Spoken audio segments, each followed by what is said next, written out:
ঐতিহ্যবাহী জব্বারের বলি খেলা শুরু হওয়ার আগেই চট্টগ্রামে পুরোদমে জমতে শুরু করেছে বৈশাখী মেলা। ইতোমধ্যে বেশ জমজমাট মেলা প্রাঙ্গণ। আর এই বলি খেলার মেলাকে ঘিরে চট্টগ্রামে বইছে উৎসবের আমেজ। ছোট বড় সব বয়সীদের অংশগ্রহণে কানায় কানায় পূর্ণ হচ্ছে মেলার দোকানগুলো। এখানে হরেক রকমের পণ্য সামগ্রীর পসরা সাজিয়ে বসেছেন বিক্রেতারা। দেশের বিভিন্ন জেলা থেকে শুধুমাত্র এই মেলায় অংশ নিতে এসেছেন তারা। বছরের পর বছর এই মেলায় অংশগ্রহণ করেন বলে জানান বিক্রেতারা।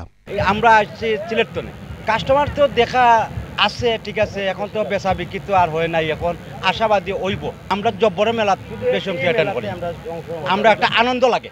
আমরা তো প্রায় 15 বছর ধরে আসছি। ব্রিটিশ বিরোধী আন্দোলনের সময় দেশের যুব সমাজকে খেলাধুলায় মনোনিবেশ করতে ও শক্তি প্রদর্শনের মাধ্যমে তাদের মনোবল বাড়ানোর জন্য সর্বপ্রথম সওদাগর আব্দুল জব্বার 1909 সালে এই বলি খেলার আয়োজন করেন।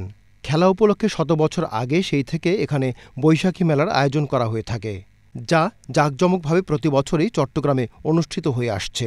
ক্রেতারা বলছেন, মেলা উপভোগ করতে প্রতি বছর তারা অপেক্ষা করে থাকেন।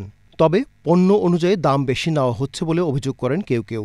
চুলের হেয়ার ব্যান্ড আর আয়না দেখেছি, কিছু ঘরে যে সাজানোর কিছু জিনিসপত্রগুলো দেখলাম, বাট দাম দেখে আর কি কিনিনি আর কি। আর খাবারের মধ্যে লাড্ডু, তারপর যে মিষ্টির যে আইটেমগুলো ওগুলো কিনেছি আর কি। দাম ওগুলো এভারেজ লেগেছে, বাট যেগুলো ঘর সাজানোর জিনিসপত্র ওগুলো বেশি দাম। হ্যাঁ, আমাদের চট্টগ্রামের ঐতিহ্যবাহী একটা যেহেতু জব্বারের বলি খেলা, যদি চট্টগ্রামের ভাষা বলতে চাই জব্বারজার বলি খেলা।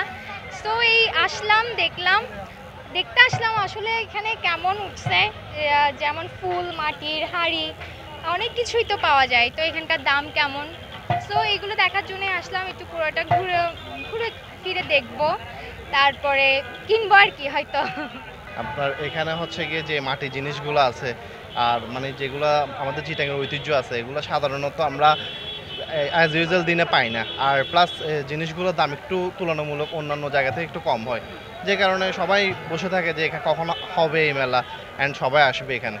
এবারে মেলায় হরেক রকমের পণ্য সামগ্রীর মধ্যে ক্রেতাদের নজর কাড়ছে কুটির শিল্পের হাতে বোনা বেতের তৈরি আসবাবপত্র।